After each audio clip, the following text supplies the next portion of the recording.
Yang kedua sekarang, ahli-ahli yang berhormat yang bersetuju kata bersetuju. Yang tidak bersetuju kata tidak. Lebih suara yang bersetuju.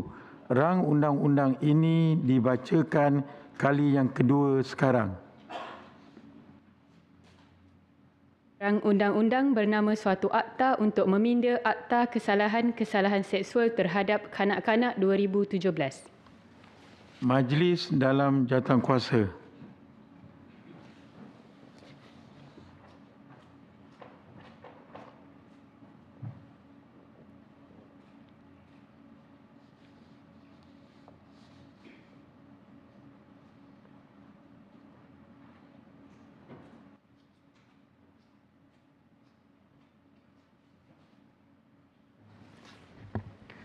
Fasal-fasal 1 hingga 15.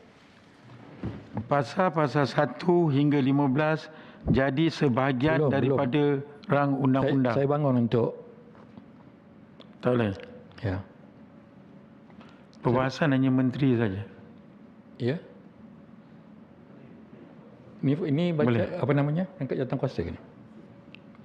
Dia benar. Ada benda kita nak bangkit. Macam mana Silakan. saya tak faham prosedur Dewan Negara ni. Kalau di peringkat sana, peringkat jawatankuasa, apa nama peringkat jawatankuasa kita boleh. Jika ada perbahasan, menteri akan menjawab. Sebab itu saya bangun. Silakan. Ya, terima kasih. Yang saya hormati Datuk Seri Pengerusi, saya ingin menyentuh dua perkara. Satu, dalam keseluruhan rang undang-undang ini saya nak mencadangkan supaya translation ataupun alih bahasa yang dikemukakan iaitu bahan penganiayaan seksual kanak-kanak ditukar kepada bahan jenayah seksual kanak-kanak atas sebab-sebab yang saya sebutkan tadi untuk memberikan unsur kejenayahan ya supaya berbeza dengan pornografi yang tidak memberikan penekanan sedemikian. Itu yang pertama. Yang keduanya ialah dalam bab 26B iaitu mengenai gantian kepada pampasan yang tidak dapat dibayar oleh mereka yang telah didapati bersalah, yang convicted ini, iaitu kalau pampasan yang dia tidak bayar tak sampai RM500, maka akan dikenakan tambahan 1 bulan penjara. Sebulan, RM500. Kalau yang patut bayar antara RM500 dan RM1,000, dia tak boleh bayar, 2 bulan. Extension penjara dia kepada apa juga hukuman yang asal ya, mungkin yang 10 tahun tadi, jadi 10 tahun, 2 bulan. In other cases, dalam bahasa Inggeris tadi, sorry. Dalam kes-kes yang lain, artinya lebih daripada 1,000 pampasan yang di-award atau yang diputuskan oleh mahkamah, kalau dia tak boleh bayar, 6 bulan. Tambahan kepada penjara, 6 bulan. Itu saja maksimum nampaknya dalam senarai ini. Artinya saya tadi, di awal pembentangan ini, saya menjangkakan pampasannya mesti besar. RM50,000 contohnya dibayar kepada keluarga anak ini yang telah dianiaya ataupun yang telah mengalami jenayah ini. Tetapi kalau itulah awardnya dan dia tak mampu bayar, masih 6 bulan juga. Ya, kalau ada kita nak tadi 50 tahun penjara. Apa dia 6 bulan kepada 50 tahun? Tak payah bayarlah, sambung aja 6 bulan dapat 1/3 punya 1/3 nanti dibebaskan. Ya. Tak ada kesan apa-apa. Jadi apakah tidak boleh kita nilai semula jumlah tersebut untuk menggambarkan seriusnya kita tentang pampasan itu untuk mengganti rugi ya malapetaka yang menimpa anak-anak itu pada satu jumlah yang lebih besar. Terima kasih. Silakan Menteri menjawab. Yang Berhormat, saya ucap terima kasihlah pada cadangan Yang Berhormat. Sebenarnya perkataan yang kita gunakan dalam terma pornografi di bawah seksyen ini ialah kita tujuan menggantikan terma pornografi dengan bahan penganiayaan seksual kanak-kanak. Saya sebut tadi dalam mukadimah pembentangan saya ialah saya menyatakan bahawa kita melihat kepada standard antarabangsa sekarang kerana perkataan pornografi kanak-kanak itu dilihat yang saya sebut tadi sebagai a bit too narrow dengan izin. Maka negara-negara barat di luar di sana, banyak negara menggunakan child sexual abuse material kerana terma ini dilihat melebihi daripada elemen pornografi dan ia memberikan gambaran kepada beberapa elemen child sexual abuse material iaitu eksploitasi dengan secara bentuk abusif dalam image seksual kanak-kanak. Maknanya ayat dia child sexual abuse material tu adalah lebih luas daripada mengatakan Yang Berhormat mencadangkan child sexual. Saya mencadangkan bukan menggunakan perkataan penganiayaan. Translation di sini adalah Abuse. material ataupun bahan penganiayaan seksual kanak-kanak. Itu dia yang saya petikaikan, bukan pornografi itu kita nak translate. Apa translation child pornography abuse? Abuse tu adalah dalam translation yang dikemukakan oleh Menteri ialah penganiayaan. Saya nak kata penganiayaan tu ringan sangat as compared to the English version of abuse dengan izin pengerusi. Jadi saya nak mencadangkan cadangannya ialah bahan jenayah seksual kanak-kanak instead of penganiayaan. Itu saja, sebab kalau penganiayaan tadi sampai tak nampak dia aniaya. Yang ini kita persoal supaya ada connotation crime, jenayah di situ. Letak kataan jenayah. Dia sebab bahan tu dah menggambarkan it reflects material, termasuklah pornografi, video ataupun sound or whatever, jadi itu yang saya cadangkan, tukar daripada penganiayaan kepada jenayah dalam term yang kita translate ni. Terima kasih, Menerusi. Terima kasih Yang Berhormat. Sebenarnya bila kita bercakap tentang perkataan kanak-kanak, kita terikat dengan Akta Kanak-Kanak 2001 dan dalam Akta Kanak-Kanak 2001 dia memberikan pendefinisian tentang penganiayaan for abuse. Kalau Yang Berhormat baca kepada terminologi tentang penganiayaan for abuse. Kerana apabila kita bercakap tentang child dalam element of abuse, kita melihat perkataan bahan tu sebagai lebih luas. Kalau Yang Berhormat mengatakan bahawa perkataan bahan tu agak tidak menggambarkan sifat jenayah, pembacaannya adalah bersama Yang Berhormat. Tikaikan bahan tu perlu sebab pornografi is bahan, anything is bahan. Cuma penganiayaan, what is the translation of penganiayaan in English? Is it abuse? Kita guna abuse. Kalau itu sudah ada di takrif lain, tapi saya menjangkakan The Blue Bill perkataan dalam English kita menggunakan perkataan interpretation dalam bahasa Inggeris ialah apa yang disebut sebagai child sexual abuse material. Perkataan abuse tu ada. Melayu tu ialah kita guna di bawah Akta Kanak-Kanak iaitu bahan penganiayaan seksual kanak-kanak. Yang Berhormat nak mencadangkan penganiayaan tu diselarikan dengan abuse. Habis? So bahan penganiayaan seksual kanak-kanak. Itu ayat bahasa Malaysia. Saya nak tukar. Abuse tu tetap. Penganiayaan tu. Adakah penganiayaan ada unsur jenayah? Kalau penganiayaan tu unsur jenayah. Tak kuat tu. Itu yang point saya tu. Tak kuat kalau kita nak tunjukkan kekuatan tu. Kita buat bacaan bersama dengan Akta Kanak-Kanak kan. Bacaan kita bersama dengan Akta Kanak-Kanak 2001 Yang Berhormat. Abuse penyalahgunaan guna kuasa. Ada loss. Okey, kemudian Yang Berhormat cakap tentang isu denda kan. Denda yang disebut tu sebenarnya pampasan, bukan denda. Pampasan. Maknanya kalau dia memberikan pampasan dan diberikan masa untuk bayar, kegagalan pampasan tu ditukarkan dengan kemasukan ke penjara. Yang Berhormat nak mencadangkan kalau lebih daripada RM1,000 tu, cadangan Yang Berhormat tu masuk penjara lebih daripada 6 bulan lah kan. Yang Berhormat mencadangkan penjara lebih lama. Sebab dia gagal nak membayar. Kalau 1,000 dia tak boleh bayar, 6 bulan tu mana nasabah. Nasabah. Tapi kalau denda ataupun pampasan yang di-award oleh mahkamah tu RM50,000, 6 bulan jugalah. Berarti buat apa? Kita bayar. Masuk Tapi betul, tapi Yang Berhormat, sebenarnya bila kita tengok kepada undang-undang banyak undang-undang ni bahasa dia selalu kepada budi bicara mahkamah. Sebab apa pun Yang Berhormat berkatakan bahawa walaupun jumlah money yang kita letak masih terletak pada budi bicara mahkamah yang buat penentuan. Sebab mahkamah akan kira semua faktor daripada perpetrator dengan izin dan juga pada victim. Itu sebabnya dikatakan mahkamah yang membuat perintah boleh membuat semua atau mana-mana yang berikut. Maknanya bacaan mahkamah itu lebih luas. Jadi kalau mahkamah membacakan penggantian itu ialah terpulang kepada mahkamah untuk membuat pembacaan. Sebab kita memberikan guideline tempoh yang baginya mahkamah mengarahkan supaya orang yang disabitkan dipenjarakan apabila engkar membayar jumlah wang atau tiada distress yang mencukupi untuk menyelesaikan apa-apa jumlah wang yang tidak boleh melebihi skala yang berikut. Ini adalah pembenjaraan yang dicadangkan. Sebab ia adalah dilihat sebagai kegagalan. Sebab kalau kita tengok dalam jenayah-jenayah kesalahan, dia memasuki hukuman penjara dan denda. Tapi di segi pampasan itu ialah pembayaran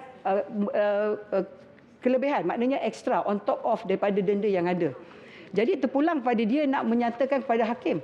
Sebenarnya Yang Berhormat, saya selalu percaya bahawa hakim mahkamah selalu yang menentukan. Kalaupun tak boleh bayar, dalam kebanyakan kes, mereka akan membincang lagi dengan pelaku kesalahan. Apakah alternatifnya? Betul yang Berhormat kata kalau dia tak mampu nak bayar pun RM500, macam mana dia nak compensate kepada kanak-kanak yang menjadi mangsa? Betul lah kata Yang Berhormat. Tapi di sini dalam kesalahan ini, selalunya kalau tengok kepada elemen hakim untuk menilai kepada perpetrator tu Yang Berhormat. Kalau hakim tengok tu perpetrator tu lebih kurang daripada B40, saya rasa hakim tidak akan memberikan penilaian sebab kalau kita tengok ni, perkataannya ialah hakim mesti berpuas hati. Kalau dia kata ke hakim dia tak mampu RM500 ke RM100 pun dia tak mampu, saya rasa takkan hakim nak bagikan denda pada dia. Ini berlaku bila hakim tengok dia boleh bayar denda, dia setuju nak bayar. Macam orang nak bayar nafkah cerai Yang Berhormat. Depan hakim cakap, Ana boleh bayar RM2,000 sebulan. Bagi target tu tak bayar. RM200 pun tak bayar. Ana pun tak ada, susu pun, minum, makan semua tak ada. Macam mana Yang Berhormat?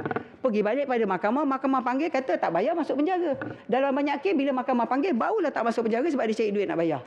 Itu maknanya, pada elemen ni, ialah elemen hakim tu Yang Berhormat. Terima kasih Tuan Yang di-Pertua. Terima kasih kepada Yang Berhormat Menteri. Dan kita dapati tiada pindaan, maka pasal-pasal 1 hingga 15 jadi sebahagian daripada rang undang-undang.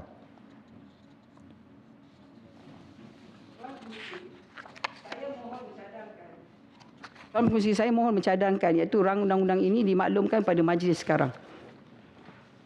Ahli-ahli Yang Berhormat, masalahnya ialah bahawa rang undang-undang ini dimaklumkan kepada majlis sekarang. Ahli-ahli yang bersetuju kata bersetuju. Yang tidak bersetuju kata tidak.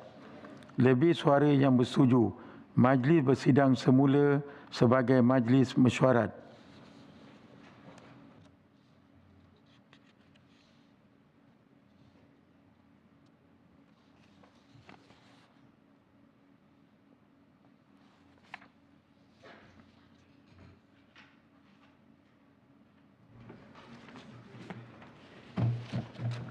Tuan Yang di-Pertua, saya mohon memaklumkan bahawa rang undang-undang bernama 1 Akta untuk meminda Akta Kesalahan Seksual terhadap Kanak-kanak 2017 telah ditimbangkan dalam jawatankuasa dan dipersetujui tanpa pindaan.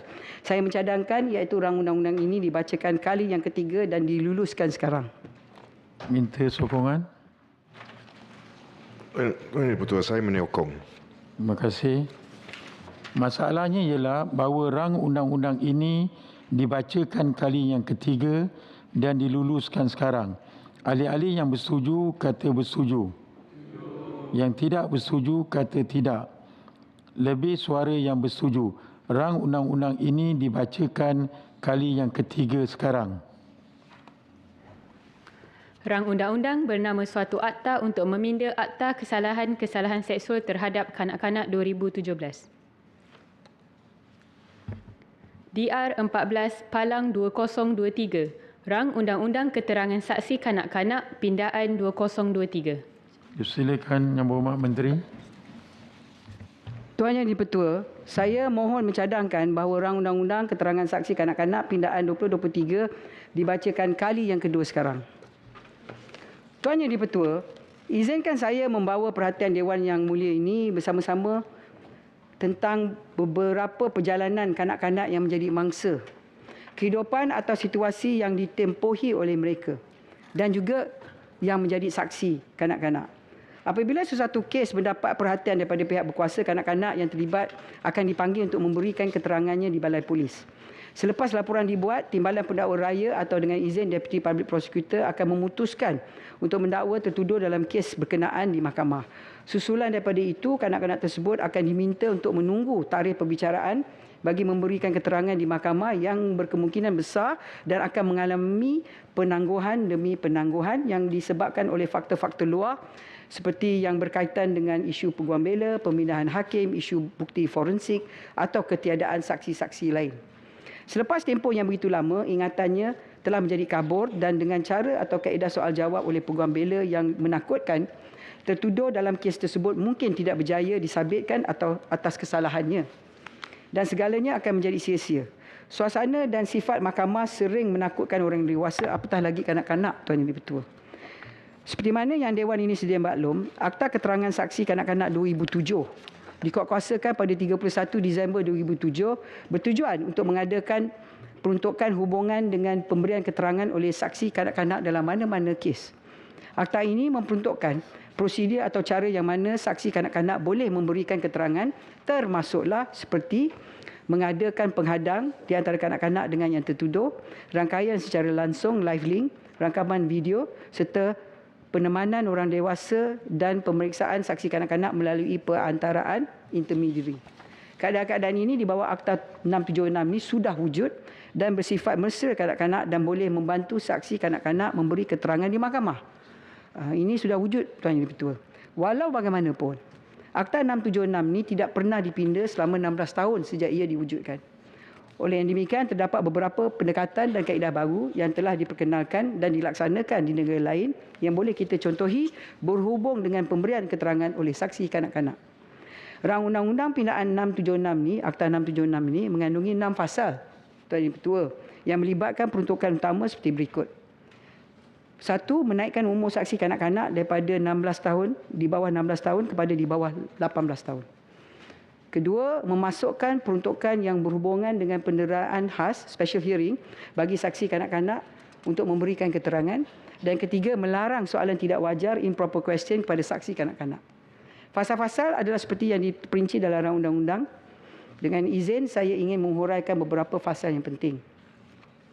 Fasal 3 rang undang-undang ini bertujuan untuk meminda Seksyen 3 Akta 676 untuk menyatakan penderaan khas bagi salah satu cara bagi saksi kanak-kanak memberikan keterangan di bawah Akta 676. Berdasarkan peruntukan sedia ada, Akta 676 ini terdapat beberapa cara untuk membantu saksi kanak-kanak memberikan keterangan, termasuk penggunaan rakam video temu bual polis bersama kanak-kanak sebagai keterangan pemeriksaan utama.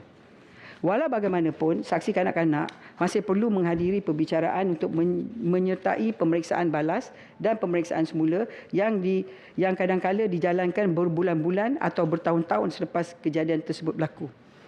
Baru-baru ini, beberapa buah negara seperti United Kingdom, Australia, New Zealand, India dan Thailand telah meminda undang-undang mereka untuk membenarkan satu keterangan saksi kanak-kanak semasa pemeriksaan utama, pemeriksaan balas dan pemeriksaan semula dirakamkan sepenuhnya yang disebut sebagai pendengaran khas. Ataupun dalam bahasa Inggeris, Tuan Yang Di-Pertua, diwujudkan special hearing yang dipercepatkan dan rakaman keterangan saksi kanak-kanak ini kemudiannya dimainkan di mahkamah pada hari perbicaraan tanpa perlunya kehadiran kanak-kanak tersebut. Dalam hal ini, peruntukan lain sedia ada dalam Akta 676 seperti mengadakan penghadang, live link, membenarkan mana-mana orang menemani saksi kanak-kanak masih juga akan terikat dan berjalan. Dia terpakai. Seperti cara memberi keterangan oleh saksi kanak-kanak di bawah Akta 676 ni, penderaan khas tersebut juga menjadi pilihan dan bukannya mandatory. Berarti di sini bahawa kita mewujudkan satu klausa pindaan supaya special hearing penderaan khas ni boleh diadakan. Tapi bukan wajib. Jadi kalau hakim melihat perlunya diadakan pendengaran khas sebelum perbicaraan yang sepenuhnya berlaku, dibenarkan di bawah Akta Saksi Kanak-Kanak Pindaan. Tuan Yang Di-Pertua, selanjutnya kerajaan turut berpendapat bahawa terdapat keperluan untuk meminda Akta 676 bagi melarang mengemukakan soalan-soalan yang tidak wajar, improper question kepada saksi kanak-kanak. Berdasarkan sistem keadilan jenayah di Malaysia yang berpandukan sistem adversarial, tuduhan mempunyai hak untuk yang dituduh mempunyai hak untuk mencabar kesahihan bukti-bukti yang dikemukakan terhadapnya. Walau bagaimanapun, seksi pemeriksaan balas atau dengan izin cross examination yang berlaku antara peguam bela dan saksi kanak-kanak di mahkamah sering dilihat sebagai satu perkara yang tidak adil kepada mangsa kanak-kanak kerana kurangnya sensitiviti terhadap kanak-kanak, terutamanya dalam konteks mangsa kanak-kanak. Peguam bela juga sengaja menggunakan struktur ayat yang mengelirukan, bertanyakan soalan yang dalam bahasa di luar kemampuan perkembangan saksi kanak-kanak, bertanya soalan secara berulang-ulang atau berfokus pada butiran kecil, mengelirukan saksi kanak-kanak supaya bersetuju dengan soalan yang memimpin dengan izin leading question, atau menggunakan taktik antara lain yang mengganggu, memperdaya dan menakut-nakutkan dan menghina kanak-kanak tersebut. Taktik-taktik ini boleh meningkatkan potensi kesilapan semasa saksi kanak-kanak memberikan keterangan dan menyebabkan mereka mengalami tekanan yang tidak wajar. Bagi memastikan layanan yang adil diberikan kepada seorang saksi kanak-kanak, pindaan dicadangkan untuk membuktikan bahawa mahkamah hendaklah melaksanakan kawalan terhadap soalan-soalan yang ditanya yang tidak wajar terhadap kanak-kanak dengan izin improper questions kepada saksi kanak-kanak semasa sesi pemeriksaan balas. Berdasarkan perkara-perkara yang telah saya nyatakan, melalui fasal 4 undang-undang ini, seksyen baru 6B dimasukkan ke dalam Akta 676 bagi memperuntukkan larangan soalan yang tidak wajar tersebut. Tuan Yang Dipertua, Malaysia menjadi ahli kepada Konvensyen mengenai hak kanak-kanak atau dengan izin Convention on the Rights of Child, CRC, pada 17 Februari 1995. Sepanjang 28 tahun Malaysia menjadi negara ahli CRC, Malaysia telah berikrar untuk memberikan komitmen bahawa Malaysia akan sentiasa dan terus berusaha untuk melaksanakan yang terbaik untuk kanak-kanak di Malaysia. Marilah kita terus berpegang pada ikrar ini demi mewujudkan persekitaran yang lebih mesra dan selesa untuk kanak-kanak kita dalam sistem keadilan jenayah. Tuan Yang Dipertua, saya mohon mencadangkan. Terima kasih. Terima kasih kepada Yang Berhormat Menteri. Minta sokongan. Pertua, saya menyokong. Terima kasih. Ahli-ahli Yang Berhormat, masalah di hadapan majlis ialah suatu akta untuk meminda Akta Keterangan Saksi Kanak-kanak 2007 dibacakan kali kedua sekarang dan terbuka untuk dibahas. Ahli-ahli Yang Berhormat, di hadapan saya ada 7 orang ahli Yang Berhormat untuk berbahas dan saya bagi masa selama 8 minit. Dipersilakan perbahasan yang pertama, Yang Berhormat Datuk Kesabadas. Dipersilakan. Terima kasih Datuk Seri Yang Dipertua untuk bagi peluang kepada saya untuk berbahas rang undang-undang ini. Datuk Seri Yang Dipertua, kehadiran kanak-kanak sebagai saksi bagi satu-satu perbicaraan di mahkamah merupakan perkara penting yang boleh mengukuhkan lagi justifikasi pendakwaan atau pembelaan di mahkamah.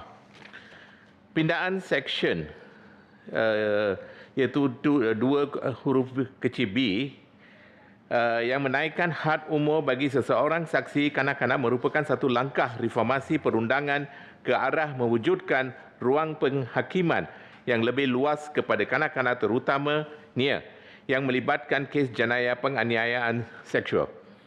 Keterangan seseorang saksi kanak-kanak yang dibuat menerusi rakaman video mempunyai kekuatan serta kelemahan yang tersendiri. Bagi kanak-kanak istimewa yang memerlukan bimbangan untuk berkomunikasi, keterangan yang diambil kadang-kalanya memerlukan credible description dengan izin untuk pentafsiran yang tepat. Tanpa penafsiran yang konkret, kenyataan yang diberikan oleh saksi kanak-kanak itu berisiko untuk berdepan dengan keraguan yang boleh menjejaskan kelancaran satu-satu perbicaraan mahkamah yang melibatkan kanak-kanak sebagai prime witness. Seiring dengan pelaksanaan sesi pendengaran khas yang digariskan dalam pindaan akta ini, saya berpendapat bahawa seseorang saksi kanak-kanak perlu menjalani pemeriksaan kesihatan mental sebelum menghadiri satu-satu sesi pendengaran khas. Pemeriksaan kesihatan mental terhadap seseorang saksi kanak-kanak merupakan tata cara penting yang wajar dijadikan sebagai pematuhan sebelum seseorang saksi kanak-kanak boleh dipanggil untuk menyatakan keterangannya. Ia juga bertujuan untuk memastikan bahawa saksi kanak-kanak itu tidak dibebani dengan apa jua bentuk tekanan emosi atau fizikal yang boleh menjejaskan konsistensi kenyataan yang diberikan olehnya dalam satu-satu prosiding pendengaran kes. Bagi kes jenayah berat yang melibatkan emotional attachment dengan izin, antara saksi kanak-kanak dengan tertuduh atau mangsa kesihatan mental saksi kanak-kanak tersebut perlu berada pada tahap yang memuaskan. Kestabilan emosi yang dialami oleh seseorang saksi kanak-kanak boleh mempengaruhi reaksi saksi kanak-kanak tersebut terhadap pemeriksaan balas atau cross examination dengan izin yang dijalankan terhadap ketika prosiding pendengaran itu pendengaran khas. Bagi pengendalian prosiding pendengaran khas yang melibatkan saksi kanak-kanak yang kurang upaya percakapan khidmat jurubahasa isyarat yang bertauliah diperlukan untuk melancarkan sesi pemeriksaan balas cross examination dan pemeriksaan semula iaitu re-examination. Datuk Seri Yang di-Pertua, sejajar dengan peruntukan RM3 juta yang disediakan bagi tujuan pemeriksaan mahkamah kanak-kanak, saya ingin mencadangkan agar kerajaan dapat memanfaatkan peruntukan tersebut untuk mengadakan adaptasi artificial intelligence AI bagi pengendalian perbicaraan yang melibatkan saksi kanak-kanak. Menerusi teknologi tersebut, mahkamah dapat dibantu oleh AI untuk mengesan atau mengenal pasti soalan-soalan tidak wajar atau improper question dengan izin yang dianjurkan kepada seseorang saksi kanak-kanak menerusi indikator atau tanda amaran yang dikeluarkan. Hakim dengan khidmat sokongan peranti robotik boleh melaksanakan keputusan segera terhadap bantahan atau justifikasi yang dibuat berkenaan soalan tidak wajar yang ditanya kepada seseorang saksi kanak-kanak. Dari perspektif saya sebagai pengamal undang-undang, soalan tidak wajar yang dimaksudkan dalam Seksyen 6B rang undang-undang ini tidak mempunyai keteguhan atau concretion dalam aspek definasi. Bagaimanakah mahkamah boleh menentukan atau memutuskan sama ada soalan yang dikemukakan kepada seseorang saksi kanak-kanak dalam satu-satu prosiding bersifat wajar atau tidak? Bagaimanakah mahkamah boleh dengan tegurnya mentaksirkan bahawa satu-satu soalan yang ditujukan kepada seseorang saksi kanak-kanak berunsur prejudis yang mempunyai niat atau objektif yang memperdayakan, memperkecilkan, menindas atau menyinggung saksi kanak-kanak tersebut. Oleh sebab itu, penggunaan AI yang saya nyatakan tadi berupaya berfungsi sebagai non-human assistance dengan izin dalam satu-satu prosiding mahkamah. Lebih-lebih lagi yang memerlukan instant judgment oleh hakim terhadap makna atau konteks sebenar di sebalik satu-satu soalan yang ditanya kepada seseorang saksi kanak-kanak. Datuk Seri Yang di-Pertua, sekian sahaja ucapan perbahasan saya bagi rang Undang-Undang Keterangan Saksi Kanak-kanak Pindaan 2023. Saya mohon menyokong. Terima kasih kepada Yang Berhormat Datuk Kesabadas di atas perbahasan tadi. Seterusnya saya menjemput Yang Berhormat Puan Rita Sarima anak Petri Insol. Terima kasih Datuk Seri Yang di-Pertua. Saya cuma nak menyentuh dua perkara sahaja berkaitan dengan justifikasi kepada pindaan yang dicadangkan oleh Yang Berhormat Menteri tadi. Saya tidak ada, I have no problem with that, dengan izin. Minister tadi bercakap bukan sahaja eloquent tetapi persuasif lah. Jadi saya lihat tiga pindaan yang dicadangkan adalah untuk membawa kita ke satu pembaharuan mengikut penanda aras yang telah diamalkan di bidang kuasa asing. Jadi ini adalah sesuatu yang wajar. Jadi saya menyokong pindaan pada perkara ini. Cuma sini saya nak menekankan implikasi kepada pindaan ini kerana saya telah melihat ada miscarriage of justice yang telah berlaku. Kita lihat implikasi ini bukan sahaja kita nak memperbaharui undang-undang tersebut, tetapi kita perlu memperbaharui juga agensi pelaksana bagi undang-undang tersebut melibatkan mahkamah, kementerian dari segi expert witness dan juga pendawaan di pihak pejabat pendakwa rakyat. Kalau kita lihat cadangan pindaan ini akan mahkamah memikul tanggungjawab yang berat, kena menimbangkan sama ada perlu mengadakan pendengaran khas, sama ada perlu mengadakan pendengaran secara rangkaian secara terus. So ini memberikan tanggungjawab yang menambahkan tanggungjawab mereka. Hakim dilatih dalam bidang undang-undang, dilatih untuk mengadili sesuatu. Jadi ini saya rasa perlulah we need to have a pool of judges yang mahir dalam perkara ini, dan oleh itu saya sarankan supaya cadangan untuk menubuhkan mahkamah kanak-kanak itu disegerakan supaya kita ada pool of judges yang mahir dalam perkara ini supaya tak adalah miscarriage of justice akan berlaku lagi. Yang kedua tentang expert witness. Jadi kementerian, sama ada Kementerian Pembangunan Wanita ataupun Kementerian Kesihatan, sekiranya berkaitan dengan kesihatan, isu kesihatan, hendaklah orang yang betul-betul expert. Kalau kita hantar half-baked punya expert ke mahkamah, nanti bila di soal balas, cross examination, jadi dia pun jawapan pun tak betul. So as a result boleh menyebabkan justice tidak tercapai dan orang yang tertuduh itu nanti bebas. Dan ketiga, pendakwa raya. Advocacy is both an art. Jadi kita perlukan pendakwa raya yang mahir, yang terlatih dalam bidang advokasi, supaya boleh memberi soalan, memeriksa, dengan izin, cross examine and re-examine the witness dengan baik, dengan baik dan tidak memudaratkan saksi kanak-kanak, dan supaya the truth dapat diperolehi. Saya berharap ketiga pihak kementerian mengambil berat ketiga-tiga perkara yang saya nyatakan di sini, sebab telah berlaku, supaya detik hitam yang telah berlaku melalui kes Bunya Anak Jalong lawan DPP tidak berlaku lagi. In that case, which is a said case yang belum ada restitution until today, it has not seen restitution.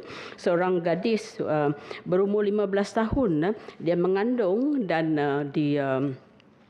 tertuduh di charge di mahkamah dengan 4 charges of rape, dan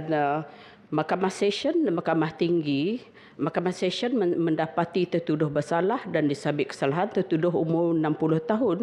Tetapi bila sampai ke Mahkamah Rayuan, tertuduh dibebaskan kerana Mahkamah Rayuan bimbang untuk to affirm the sentence atas sebab expert witness yang dipanggil pakar ONG daripada hospital, sebab dia menyatakan, sorry, I have to use explicit language here, maaf dengan izin, tapi kalau tidak I will not be able to express apa yang sebenarnya berlaku dalam kes tersebut.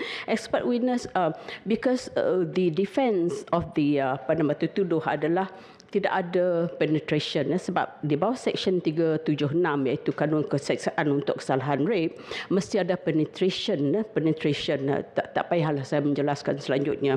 Tetapi defense tuduh menyatakan bahawa there was no penetration, cuma tangannya berlumur air mani masuk ke faraj mangsa, dan oleh itu mangsa mengandung. Bila ditanya, Doktor ONG ni cakap possible, is possible, it can happen that way, it can happen that way. Jadi oleh itu Mahkamah Rayuan berpendapat bahawa adalah tidak selamat. And then semasa, the sad thing is that semasa re-examination oleh pendakwa raya, keterangan pakar ini was somehow not dia tidak dapat membawa his witness lah untuk tidak dapat membawa dia untuk menyangkal perkara tersebut. Dan oleh itu Mahkamah Rayuan terdiri daripada 3 orang hakim lelaki menyatakan it's not safe to convict to affirm the conviction and sentence dalam keadaan yang sedemikian, kerana kita tahu bahawa untuk menyabitkan seseorang dengan kesalahan mahkamah hendaklah atas tidak ada keraguan yang menasabah. So the fact that testimoni si pakar ONG ini telah mewujudkan keraguan yang menasabah ke atas pihak pendakwaan. So saya harap kes yang seperti ini tidak berlaku lagi. Ini adalah detik sejarah. Up to today, no restitution has been done to this girl. Dia 15 tahun melahirkan anak dan sebagainya, dan orang yang mencabuli dia adalah orang yang menghantar dia pergi sekolah, driver van dan sebagainya. So we allow it to happen. So saya haraplah Mahkamah Kanak-Kanak diwujudkan dengan segera. Prosecutors yang dilantik untuk mengendalikan kes kanak-kanak betul-betul terlatih bagaimana the art of mengajukan soalan dan sebagainya. Saya sebagai bekas magistrate, saya ada pengalaman tentang perkara ini, dan kita tahu apa leading question dan sebagainya. That is really a sad case. And then begitu juga expert.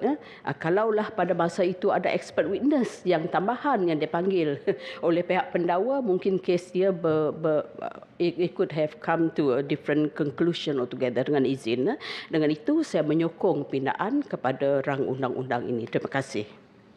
Terima kasih kepada Yang Berhormat Puan Rita Sarima, anak Patrick Insol, di atas perbahasan tadi. Seterusnya saya menjemput Yang Berhormat Profesor Datuk Seri Dr. Awang Sarian.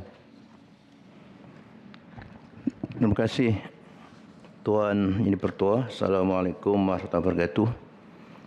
Saya perlu awal-awal membuat pengakuan bahawa yang hendak saya timbulkan dalam bicara ini adalah lebih merupakan usaha untuk menghilangkan keraguan dan kemuskilan dalam fikiran saya sendiri berkaitan dengan soal yang sangat asas, iaitu premis untuk kita mengelaskan seorang saksi itu sebagai saksi kanak-kanak ataupun lawan yang saksi dewasa. Kerana ini ada kaitan yang rapat dengan soal prosedur ataupun tata cara dan kaedah menyoal, menyiasat dan sebagainya akan saksi itu. Jadi persoalan yang saya timbulkan ini barangkali sudah ada dalam akta kanak-kanak dan sebagainya yang belum lagi sempat saya telaah. Tapi untuk tujuan perbahasan dalam rangka ini, saya ingin mendapat keterangan tentang apa kaedahnya kita menetapkan premis saksi itu saksi kanak-kanak. Kerana dalam realiti kehidupan, terutama dalam budaya kita, pengalaman saya sendiri, kalau ibu saya dulu sebagai orang kampung umur 14-15 sudah nikah. Jadi adakah itu masih boleh dikatakan kanak-kanak? Jadi maka saya kira kita perlu juga kembali pada soal premis yang sangat asas, kerana ini ada kaitan dengan soal prosedur, tata cara penyiasatan, penyoalan dan sebagainya. Dari segi agama seperti contoh dalam konteks Islam, itu ada ukuran kita menetapkan, kita bermula dengan mumayyiz, katakan, dapat membedakan sesuatu yang benar, yang batil, sesuatu yang baik, sesuatu yang buruk. Kemudian ada soal akil baligh, ada soal mukallaf atau orang yang sudah patut tertaklif kepada tanggungjawab dalam melaksanakan soal agama dan kehidupan. Jadi asas-asas ini saya kira perlu juga ditimbangkan. Ini kita belum lagi mengambil kira asas dalam budaya rakan-rakan kita yang lain. Mungkin dalam kalangan peribumi, etnik yang lain itu ada asas-asas tertentu dalam soal adatnya. Jadi dalam soal psikologi pula, tentulah penyoalan dan siasatan itu ada kaitan dengan soal aras kognitif saksi itu. Kalau kita mengelaskannya sebagai kanak-kanak, kita harus membuat treatment ataupun pelayanan melihatnya sebagai saksi yang mempunyai satu aras kognitif yang rendah, kanak-kanak. Tetapi kalau barangkali dengan akil balignya, sudah mukallafnya, maka dia sudah patut dikategorikan bukan kanak-kanak lagi.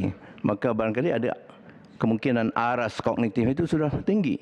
Mohon maaf saya mungkin bicara agak sedikit bukan ilmiah, tapi hendak menimbulkan menghilangkan keraguan dan kemusykilan pada diri saya sendiri sebagai orang awam dalam soal ini.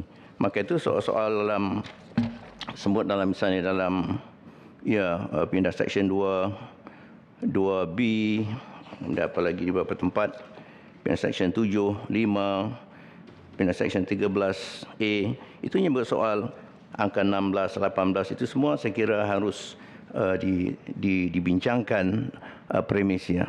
Terima kasih. Saya tidak mengambil waktu tinggal 8 minit yang Tuan Ketua. Terima kasih banyak. Assalamualaikum. Terima kasih kepada Yang Berhormat Profesor Datuk Seri Dr. Awang Sarian di atas perbahasan tadi. Seterusnya saya menjemput pembahas yang keempat, Yang Berhormat Dr. Haja Wan Martina Wan Yusof. Bismillahirrahmanirrahim. Assalamualaikum warahmatullahi wabarakatuh. Terima kasih Datuk Seri Yang di-Pertua di atas ruang yang diberikan pada saya untuk membahas rang Undang-Undang Keterangan Saksi Kanak-Kanak Pindaan 2023. Akta ini adalah bertujuan untuk menambah baik perlindungan terhadap saksi kanak-kanak dengan menaikkan umur saksi kanak-kanak dari 16 tahun kepada 18 tahun dengan memasukkan peruntukan yang berhubungan dengan pendengaran khas bagi saksi kanak-kanak memberikan keterangan dan dengan melarang soalan tidak wajar kepada saksi kanak-kanak. Keadilan merupakan tujuan utama sistem kehakiman dan dalam Islam dinyatakan dengan jelas dalam firman Allah Subhanahu Wa Taala dalam surah An-Nisa ayat 135 yang bermaksud, wahai orang-orang yang beriman, hendaklah kamu menjadi orang-orang yang sentiasa menegakkan keadilan. Lagi menjadi saksi yang menentang kebenaran kerana Allah, sekalipun terhadap diri kamu sendiri atau ibu bapa dan kaum kerabat kamu. Kalaulah orang yang didakwa itu kaya atau miskin, maka janganlah kamu terhalang daripada menjadi saksi yang memperkatakan kebenaran disebabkan kamu bertimbang rasa. Kerana Allah lebih bertimbang rasa kepada keduanya. Oleh itu, janganlah kamu turutkan hawa nafsu supaya kamu tidak menyeleweng dari keadilan. Dan jika kamu memutar balikkan keterangan ataupun enggan daripada menjadi saksi, maka sesungguhnya Allah sentiasa mengetahui dengan mendalam akan apa yang kamu lakukan. Keterangan daripada saksi mampu memberi kesan kepada keputusan kes yang dibicarakan di sesuatu mahkamah. Maka amat penting untuk memastikan kebenaran sesuatu kesaksian sebelum ia diterima. Definisi kanak-kanak menurut Akta Kanak-Kanak 2001 adalah seorang yang berumur 18 tahun ke bawah. Manakala Islam menerima kesaksian kanak-kanak dengan syarat kanak-kanak itu telah baligh dan dapat menilai antara baik dan buruk sesuatu perkara. Manakala dalam kes-kes tertentu, ada kanak-kanak yang masih belum baligh terpaksa menjadi saksi dan perlu memberi keterangan. Pandangan Ibnu Al-Qayyim dalam hal ini adalah menerima keterangan kanak-kanak dalam kes-kes tertentu bertujuan untuk melindungi hak dan kepentingan selaras dengan kaedah fiqh, iaitu kesukaran menjadi sebab kepada kemudahan dan keringanan. Bagi tujuan menegakkan keadilan, Islam mengiktiraf perubahan yang berlaku disebabkan perubahan masa, tempat dan kebiasaan atau uruf masyarakat. Tuan Yang di-Pertua, rang undang-undang ini penting untuk melindungi kanak-kanak demi keadilan. Saya ada beberapa persoalan yang memerlukan penjelasan daripada pihak kementerian. Yang pertama, bagaimanakah mahkamah menentukan atau menilai kelayakan kanak-kanak tersebut boleh memberi keterangan sebagai saksi? Yang kedua, merujuk kepada Seksyen 2, memperluaskan pemakaian Akta 676 kepada kanak-kanak berumur 18 tahun ke bawah. Adakah pindaan akta ini secara retrospektif? Jika tidak, adakah ia akan memberi impak kepada kes-kes berhubung saksi kanak-kanak antara 16 hingga 18 tahun yang masih sedang berlangsung di mahkamah? Dan yang ketiga, merujuk kepada Seksyen 6A, pendengaran khas. Izinkan saya membaca Seksyen 6A-2. Semasa pendengaran khas itu, seorang saksi kanak-kanak hendaklah mula-mula diperiksa secara utama oleh pihak kepada prosiding yang memanggilnya. Kemudiannya diperiksa balas jika ia dikehendaki sedemikian oleh pihak menentang. Kemudiannya pula diperiksa semula jika dikehendaki sedemikian oleh pihak yang telah memanggil saksi kanak-kanak itu.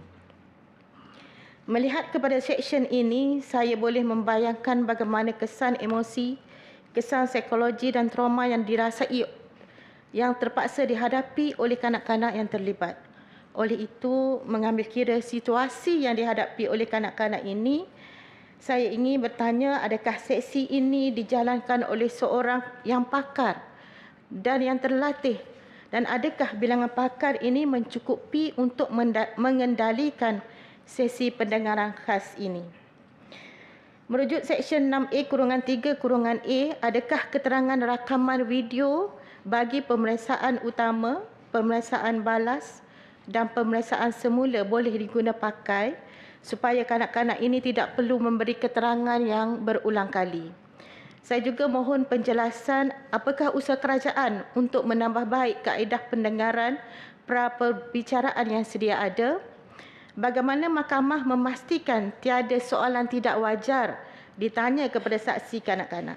Dan seterusnya soalan saya, adakah kerajaan juga bercadang memansuhkan keperluan sokongan mandatory dalam tempoh terdekat? Jika ya, mohon perincian dan bilakah ia disyorkan untuk dilaksanakan? Saya berharap dengan kelulusan akta ini dapat memberi perlindungan kepada kanak-kanak dan meletakkan hak-hak kanak-kanak di tempat yang sewajarnya. Sekian, saya mohon menyokong. Terima kasih. Terima kasih kembali. Yang berhormat Dr. Hajah Wan Martina Wan Yusof. Yang berhormat Tuan Abun Sui Anyit.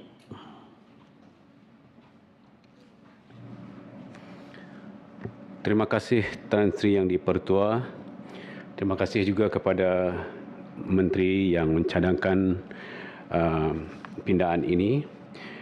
Saya hanya nak menumpukan kepada dua perkara, iaitu berkenaan dengan Seksyen 6A, pendengaran khas.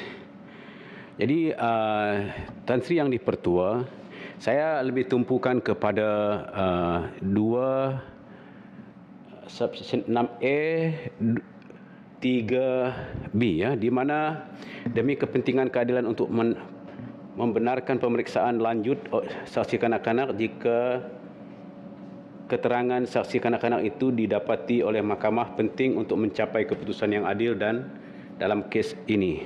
Jadi saya mencadangkan, kerana saya sendiri pun pernah terlibat dalam kes kanak-kanak ini menjadi pemegang doc brief kepada Suruh Suhakam, di mana kita merasakan ada sesuatu yang tidak sampai kepada pengertian kanak-kanak. Jadi bolehkah kita mencadangkan supaya apabila kita mengadakan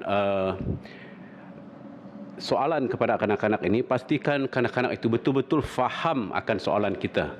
Jadi inilah yang selalu dimanipulasi oleh peguam bela. Jadi dan saya berharap supaya Pesuruhjaya kanak-kanak ataupun yang mengambil berat tentang kanak-kanak ini seperti Suhakam juga, supaya peguam yang dilantik oleh mereka dibenarkan untuk menyoal seperti pemahaman yang sebenar-benarnya, kerana kadang-kadang pemahaman kanak-kanak ini tidak sampai.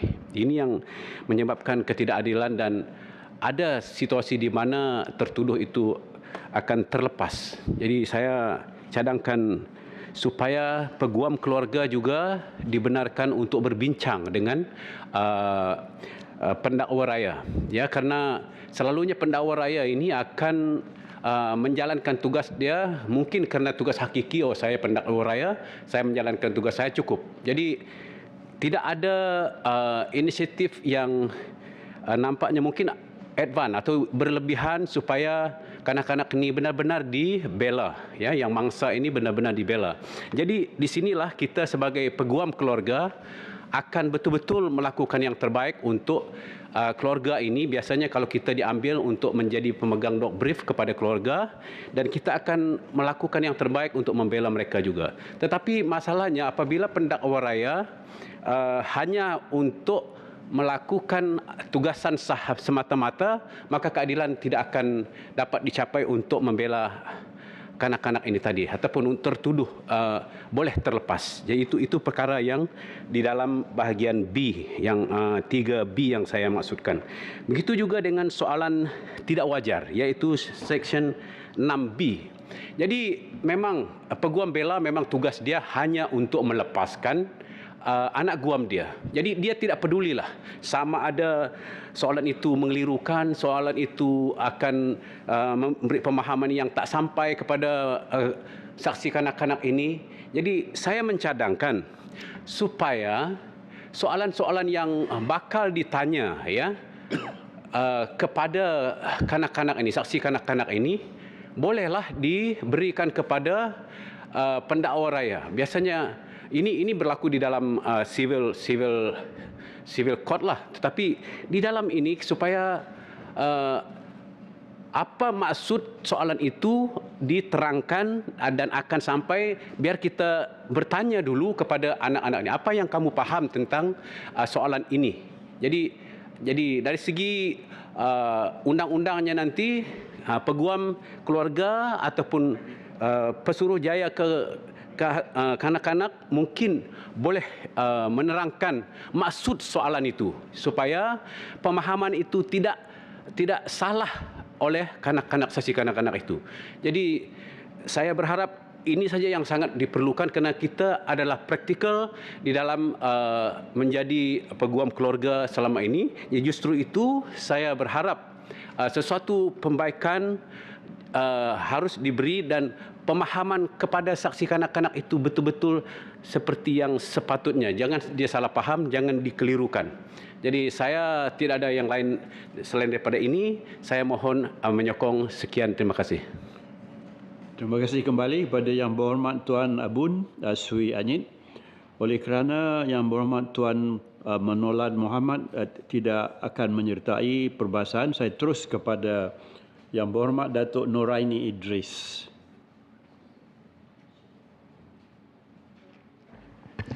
Terima kasih Tan Sri Yang di-Pertua. Saya juga perbahasan tidak akan panjang.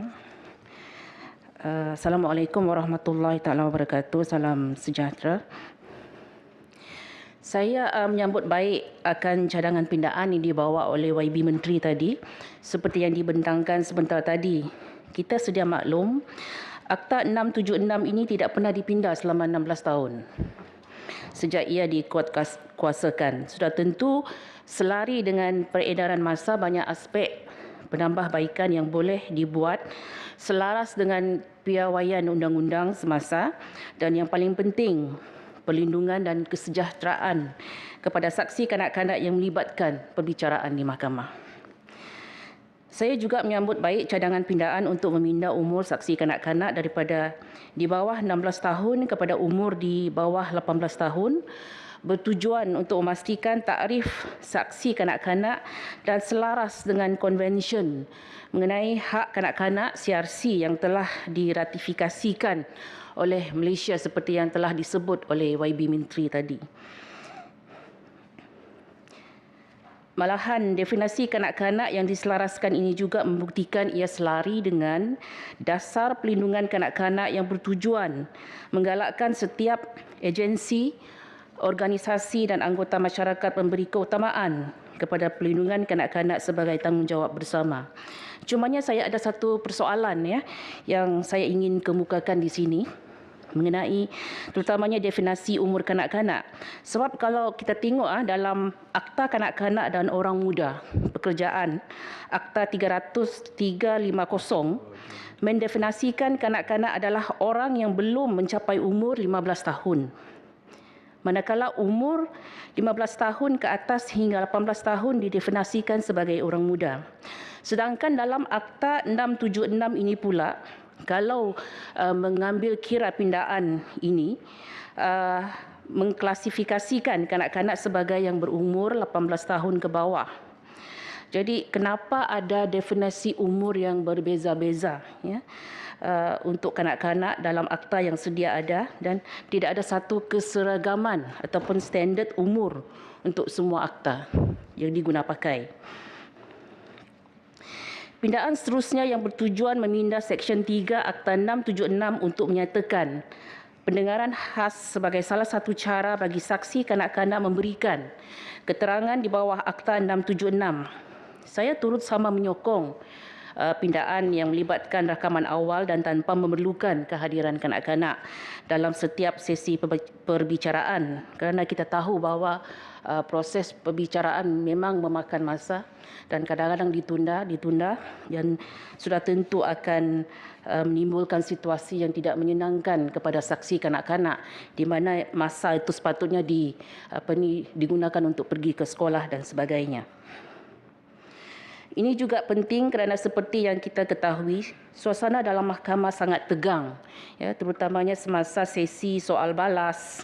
Oleh yang demikian adalah wajar agar aspek penjagaan mental dan emosi kanak-kanak menjadi keutamaan semua pihak. Mengambil kira kos yang diperlukan, masa yang perlu diluangkan oleh kanak-kanak serta penjaga yang sama-sama akan hadir semasa perbicaraan akan dapat dikurangkan melalui pindaan ini. Malahan melalui rekod awal yang diambil juga, memori kanak-kanak masih lagi fresh dan tidak bercelaru. Hal ini juga akan melancarkan proses mahkamah sesuatu kes, perbicaraan sesuatu kes, dan diharap agar kes-kes pending atas beberapa faktor dapat dikurangkan dengan penambahbaikan ini. Jadi usaha bagi memendekkan masa kanak-kanak di kandang saksi ini penting agar kanak-kanak berkenaan boleh meneruskan hidup seperti biasa tanpa tertekan dan terus memikirkan sesi soal balas dan rutin baharu yang semestinya mengganggu kehidupan mereka seharian. Jadi itu sahaja daripada saya, Tan Sri Yang di-Pertua. Dengan ini saya menyokong pindaan-pindaan yang dibawakan bagi memudah cara daripada aspek perundangan serta dalam masa yang sama memelihara kesihatan mental kanak-kanak yang terlibat sebagai saksi. Sekian, terima kasih. Alhamdulillah selesai urusan kita bagi perbahasan dan 6 orang ahli yang berhormat telah mengambil bahagian. Perbahasan selesai, dijemput Yang Berhormat Menteri di Jabatan Perdana Menteri untuk menjawab. Bismillahirrahmanirrahim. Assalamualaikum warahmatullahi wabarakatuh, Tuan Yang di-Pertua, Tan Sri Yang di-Pertua. Terima kasih saya ucapkan pada ahli berhormat senator yang telah mengambil bahagian di dalam pembahasan ke atas undang-undang keterangan saksi kanak-kanak pindaan 2023, iaitu berhormat Senator Datuk Kasar Vadas, Senator Profesor Datuk Seri Dr. Awang, Senator Tuan Haji Muhammad Effendi, Senator Haja Wan Martina, Senator Puan Rita Sariman, Yang Berhormat Senator Tuan Abun Sui, dan Yang Berhormat Senator Datuk Noraini. Pertama sekali, sebelum saya mula Tan Sri Yang di-Pertua, saya nak maklum pada semua orang bahawa akta keterangan saksi kanak-kanak ni adalah hanya untuk saksi saja. Orang kanak-kanak yang dituduh dia tak terpakai di bawah akta saksi kanak-kanak. Ini hanya saksi kanak-kanak. Ini saya nak tekankan dulu. Keduanya, Yang Berhormat banyak tanya soalan tentang umur. Sebab dalam akta saksi kanak-kanak, yang mengikat semua kanak-kanak dalam negara kita, definisi adalah di bawah Akta Kanak-kanak 2001. Maknanya di bawah Akta 2001, Tan Sri Yang di-Pertua menyatakan bahawa dengan izin, child means a person under the age of 18 years. Maknanya pindaan ini adalah berikat kepada Akta Kanak-kanak 2001. Sebenarnya apa yang berlaku di bawah Akta saksi kanak-kanak ni ia dah yang saya sebut tadi 16 tahun tidak dibuat pindaan. Itu sebab kita buat pindaan kali ini supaya dia selari dengan Akta Kanak-kanak 2001. Yang Berhormat juga telah menimbulkan tentang pendengaran khas. Sebenarnya pendengaran khas ni ialah pilihan, bukan dilihat sebagai wajib. It's not mandatory. Dalam keadaan tertentu, hakim diberikan kuasa untuk membuat pendengaran khas, yang mana ada juga pendakwa dan peguam bela. Maknanya soalan examination in chief dengan izin cross examination, re-examination dilakukan dalam pendengaran khas ni. Syaratnya kalau pendengaran khas ni dilakukan dahulu, masa perbicaraan yang penuh, dia pakai taping of the pendengaran khas saja. Maknanya kanak-kanak tu tak payah pergi mahkamah banyak kali. Yang saya sebut tadi dalam mukadimah pembentangan saya ialah dalam banyak-banyak kes jenayah seksual kanak-kanak, bila kanak-kanak pergi ke mahkamah banyak kali, daripada tarikh dia jadi mangsa mungkin umur dia 6-8 tahun, 10 tahun. Bila kes dah selesai, nak umur 20 tahun. Bila dah 20 tahun nak jadi saksi pada mahkamah, dia akan lupa ataupun dia buat-buat lupa. Jadi kita nak fresh of the evidence tu. Jadi itu sebab pindaan kepada Akta Keterangan Kanak-kanak ni dibuat. Supaya diberikan pilihan kepada mahkamah untuk mengambil keterangan tu lebih awal. Dan kadang-kadang bila kanak-kanak tu masih muda, masih kecil, ingatannya masih dia tidak pudar.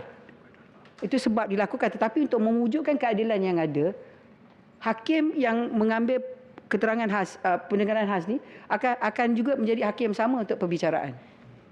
Dan kemudiannya bila hakim peguam bela tu, taping atau peguam bela pun akan dibawa dalam pendengaran perbicaraan penuh. Maknanya ini hanyalah pilihan yang diberi untuk kes-kes saksi kanak-kanak. Saya sebenarnya Tan Sri Yang di-Pertua, yang tentang pindaan kepada soalan yang tak boleh ditanya, di dalam Akta Keterangan yang saya sebut, Seksyen 151 tu, dia dah ada dah, Tan Sri Yang di-Pertua, di dalam Akta Keterangan 1950 Evidence Act yang terpakai bagi kita semua, orang dewasa. Dalam Seksyen 151, memang mahkamah boleh tahan kalau apa-apa soalan dilihat sebagai dalam bahasa Inggeris, indecent and scandalous, ataupun questions intended to insult or annoy. Maknanya dalam undang-undang keterangan, bagi orang dewasa dan juga menyeluruh, hakim boleh terlibat kalau soalan itu dianggap dan dilihat sebagai tidak sepatutnya ditanya. Maknanya memang boleh. Jadi apa yang kita buat pada hari ini, Tan Sri Yang di-Pertua, dalam Akta Keterangan Kanak-kanak ini, kita memberikan senarai yang lebih khusus untuk membantu mana-mana hakim yang terlibat dalam kes saksi kanak-kanak tu ada. Jadi kita letakkan dalam pindaan pada hari ini kuasa yang menyatakan secara khusus kepada mahkamah bahawa mahkamah boleh menghalang apa-apa soalan yang dikategorikan sebagai sedemikian dengan izin. Dalam Seksyen 6B yang disebut sebagai soalan yang tidak wajar. Jadi maka dalam 6B itu dikatakan mahkamah hendaklah melarang apa-apa soalan yang tidak wajar pada saksi kanak-kanak yang didapati oleh mahkamah sebagai memperdaya ataupun mengelirukan, menghina, menakutkan, mengaibkan, mengganggu, menggusar, menyinggung, menindas, menggulung secara tidak perlu, memperkecil-kecilkan dengan nada, cara selainnya tidak sesuai, tidak berasas, malah membuat tanggapan stereotip berdasarkan jantina, ras, budaya, etnik, umur dan keupayaan saksi kanak-kanak tersebut. Jadi lebih menyeluruh. Jadi boleh dibaca Akta Saksi Kanak-kanak tu, panduan pula dapat daripada Akta Keterangan yang 1950. Jadi ini pengkhususan yang kita buat. Dan bagi saya percaya ini adalah sesuatu yang baik kerana hakim tak payah teragak-agak. Bila saksi kanak-kanak terlibat dalam kes, hakim tahu dia boleh menjalankan tugas yang lebihan sebagai protector kepada kanak-kanak tersebut. Sebab kita tak nak bila kanak-kanak berdepan dengan peguam-peguam bela, selalunya peguam bela ni tanggungjawab dia nak membela anak guam dia. Dan dia akan tanya soalan untuk menunjukkan bahawa saksi tu, pensaksian tu tak begitu tepat ataupun bacaan tu pun salah, antara nampak dan tak nampak. Tetapi bagi kanak-kanak di bawah umur 18, pindaan ini menyatakan tak boleh. Maknanya hakim boleh terlibat untuk membantu supaya tidak ada soalan yang dianggap sebagai tidak wajar. Jadi saya dengan izin Tan Sri Yang saya pergi kepada soalan-soalan Tan Sri Yang Berhormat senator yang mana ada di sini, yang tak ada saya akan jawab secara Yang tak ada bertulis. tak payah jawab. Betul. Jadi Datuk Senator K. Sarvadas menimbul tentang AI itulah saya dengar tadi AI itu saya rasa ini satu idea yang baik lah, tapi saya rasa dalam perkara ini bukan satu boleh dilakukan dengan begitu mudah. Ini mungkin akan berlaku pada teknologi yang akan datang lah. Kemudian Yang Berhormat Senator Dr. Awang Sarian, tak ada. Oh, ada. Ya, Yang Berhormat. Saya dengar Yang Berhormat cakap tentang saksi kanak-kanak untuk merujuk kepada di bawah 16 tahun, kemudian bawah 18 yang saya terangkan tadi lah, bacaannya konsisten. Saya faham Yang Berhormat kita sebagai orang Melayu Islam berpegang kepada undang-undang Islam. Undang-undang Islam dalam elemen dalam negara kita ni selalunya pada undang-undang keluarga Islam. Tapi ini bawa undang-undang jenayah dalam negara kita, iaitu undang-undang jenayah yang berikat pada Akta Kanak-kanak 2001. Jadi itu adalah standard antarabangsa yang dipegang Yang Berhormat Senator. Kalau kita nak ubah tu, yang bertanggungjawab pada Akta Kanak-kanak ialah Menteri Keluarga dan Wanita. Tetapi boleh saya mencelah sikit, Yang Berhormat? Silakan. Saya kira ini soal yang agak penting, soal falsafah dan juga premis budaya. Apabila kita menentukan soal hukum, falsafah hukum itu akhirnya untuk keadilan. Keadilan itu untuk ada asas-asas falsafah kemasyarakatan suatu budaya. Jadi saya kira perlu ditimbangkan, kalau tidak segera pun, tapi dalam pemikiran pembuat undang-undang dan orang undang-undang, soal falsafah dan budaya setempat sangat penting sebagai satu berpremis untuk kita menentukan satu aturan, iaitu pandangan. Terima kasih. Terima kasih Yang Berhormat, memang itu pandangan dan Yang Berhormat hak pada pandangan Yang Berhormat. Tapi yang menteri bertanggungjawab ialah menteri yang bertanggungjawab dalam isu Akta Kanak-kanak 2001. Mungkin Yang Berhormat boleh berjumpa pada menteri dan minta supayanya adanya konsistensi, tetapi saya percaya mungkin menteri akan menjawab bahawa kita memang terlibat dalam standard antarabangsa sebab hubungan Malaysia dengan negara-negara lain. Itu sebut dalam mukadimah saya tentang itu. Yang Berhormat Hajar Wan Martina tanya pindaan ini yang kita buat ini adakah bersifat kebelakangan? Yang Berhormat ada tak? Tak ada. Ada. Kebelakangan. Jawapan dia tidak. Tetapi mana-mana kes bermula pada kuat kuasa akan merujuk kepada prosedur yang ada yang ditawarkan. Yang Berhormat section lagi tu saya rasa saya nak jawab soalan berkenaan dengan isu Yang Berhormat Senator Tuan Abun, cadangan supaya apabila mengajukan soalan pada kanak-kanak perlu pastikan kanak-kanak tu betul-betul faham soalan tersebut, membenarkan peguam keluarga atau mana-mana pihak memastikan kanak-kanak faham soalan yang ditanya. Saya ingin menyatakan di sini bahawa dalam pengedengaran khas dalam pemindaan kepada Akta Keterangan Saksi Kanak-kanak adalah bagi memudahkan perbicaraan dijalankan mengikut kapasiti kanak-kanak tersebut dengan menggunakan bahasa-bahasa yang mudah difahami oleh kanak-kanak. Di segi masa yang kita benarkan kewujudan pendengaran khas ialah dalam beberapa keadaan tertentu mungkin hakim merasakan lebih afdal kalau pendengaran khas untuk mengutip evidence, bukti itu dijalankan terdahulu. Itu sebabnya kita memberikan pindaan kepada Akta Keterangan Kanak-kanak supaya platform ini diwujudkan. Tetapi seperti saya tekan-tekan daripada awal tadi, ini bukan satu yang dianggap sebagai mandatory dan tidak dipaksa. Tetapi boleh dilakukan oleh mahkamah jika mahkamah merasakan ia perlu dilakukan untuk satu sesi pendengaran khas. Yang Berhormat Senator Datuk Noraini. Tak ada. Noraini ada.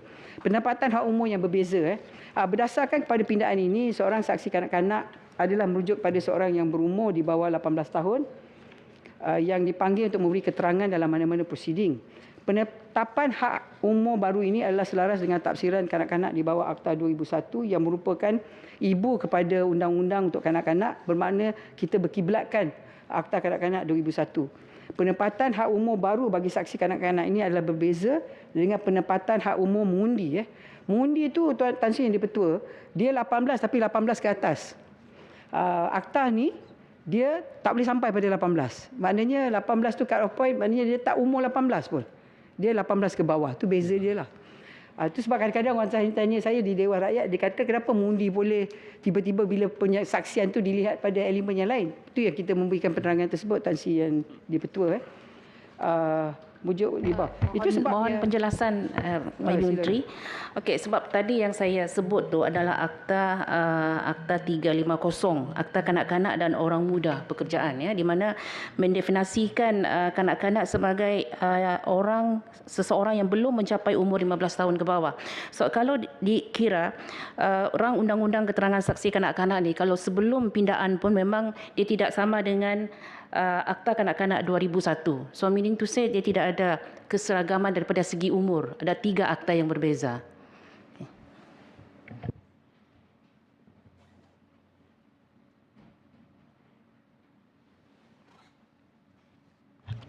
Terima kasih Yang Berhormat Senator. Apa yang Senator menyebut tadi itu ialah di bawah beberapa seksyen-seksyen yang lain, di bawah undang-undang lain.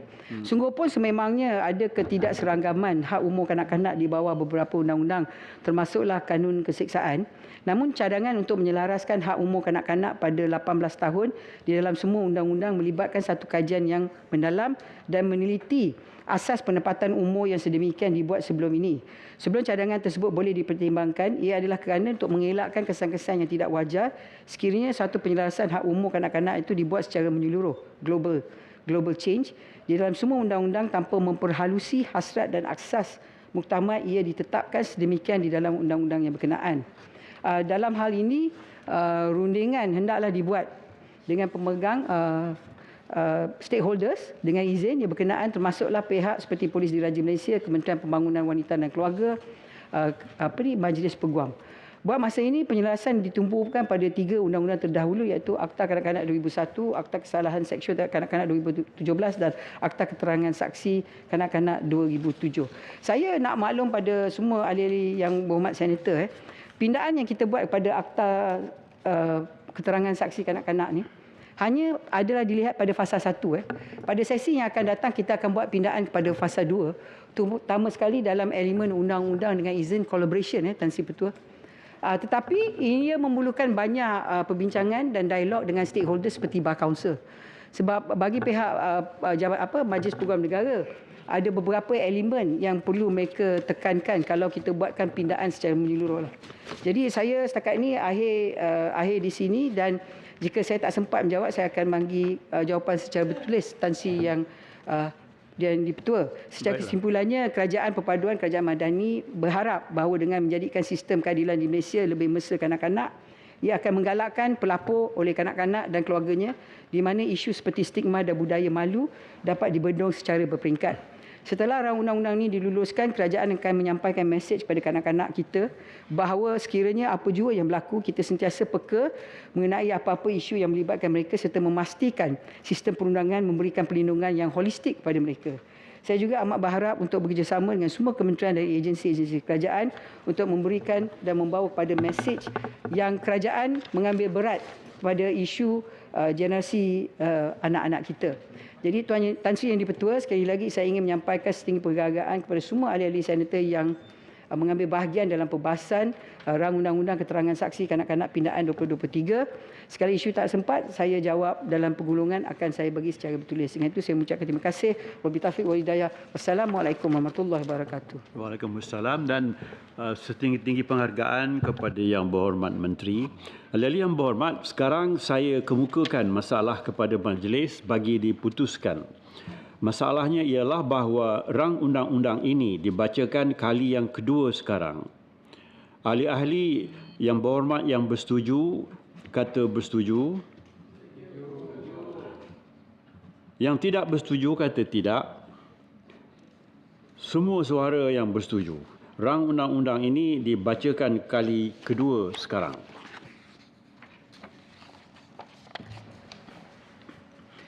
Rang undang-undang bernama suatu akta untuk meminda Akta Keterangan Saksi Kanak-kanak 2007. Majlis dalam jawatan kuasa.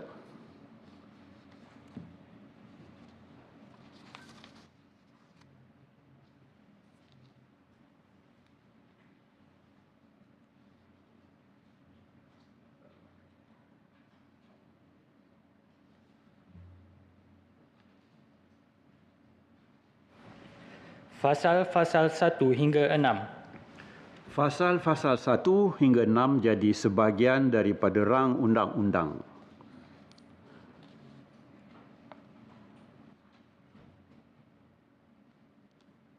Tuan Pengerusi, saya mohon mencadangkan iaitu rang undang-undang ini dimaklumkan kepada majlis sekarang. Baiklah, ahli-ahli yang berhormat, masalahnya ialah bahawa rang undang-undang ini dimaklumkan kepada majlis sekarang. Ahli-ahli yang bersetuju kata bersetuju, yang tidak bersetuju kata tidak. Lebih suara yang bersetuju, majlis bersidang semula sebagai majlis mesyuarat.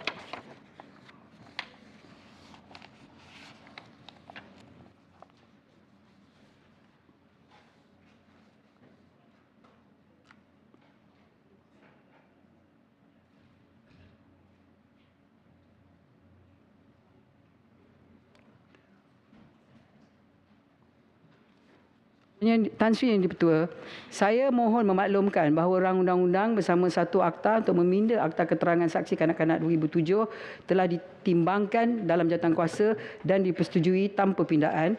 Saya mencadangkan iaitu rang undang-undang ini dibacakan kali yang ketiga dan diluluskan sekarang. Sesiapa yang menyokong? Yang Dipertua, saya menyokong. Baiklah. Masalahnya ialah bahawa rang undang-undang ini dibacakan kali yang ketiga dan diluluskan sekarang. Ahli-ahli yang bersetuju kata bersetuju, yang tidak bersetuju kata tidak. Lebih suara yang bersetuju.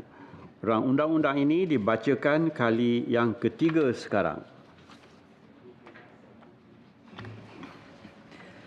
Rang undang-undang bernama suatu akta untuk meminda Akta Keterangan Saksi Kanak-kanak 2007. Dipersilakan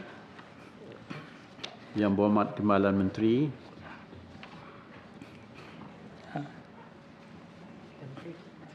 Menteri. Alhamdulillah.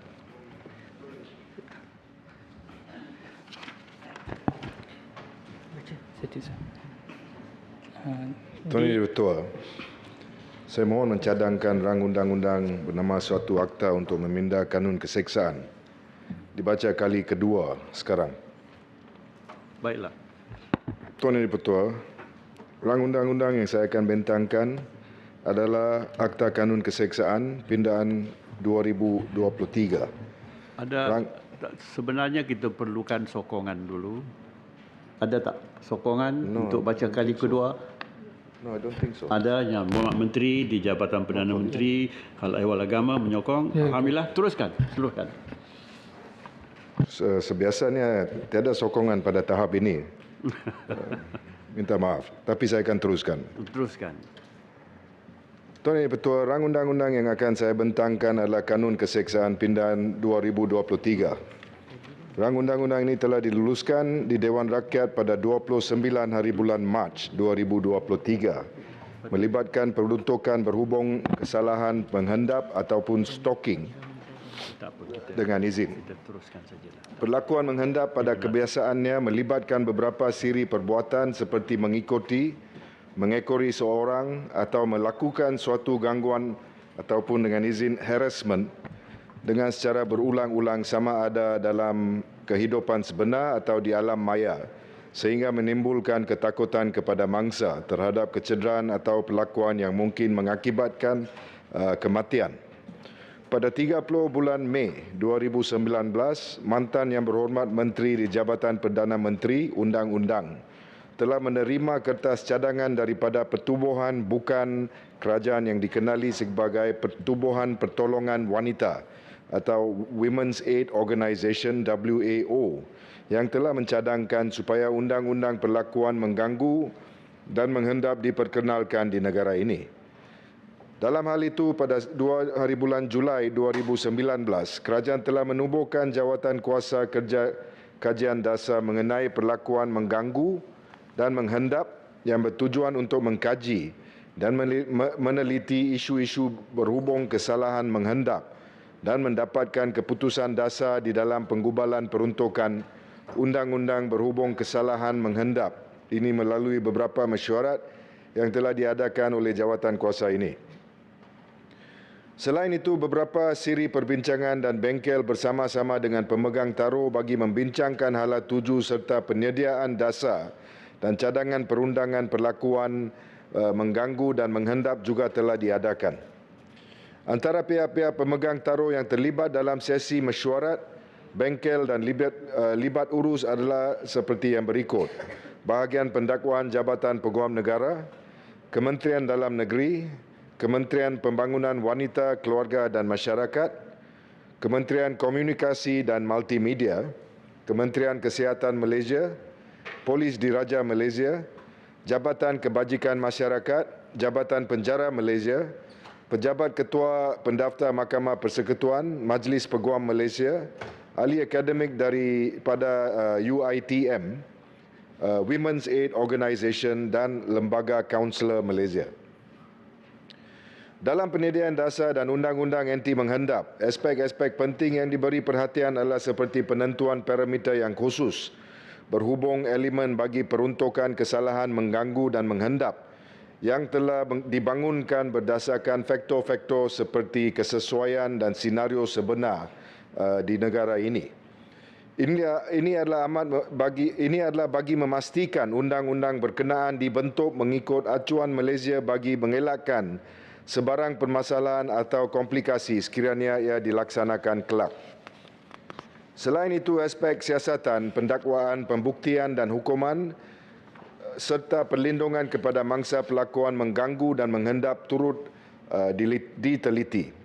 Tuan Yang Di-Pertua, rang undang-undang ini bertujuan untuk meminda kanun keseksaan ataupun Akta 574 dan tujuan pindahan ini adalah untuk memasukkan kesalahan baru menghendap ke dalam Akta 574 tersebut seperti yang berikut. Pertamanya, Fasal 1 mengandungi tajuk ringkas dan bertujuan untuk memberi menteri kuasa untuk menetapkan tarikh permulaan kuat kuasa akta yang dicadangkan.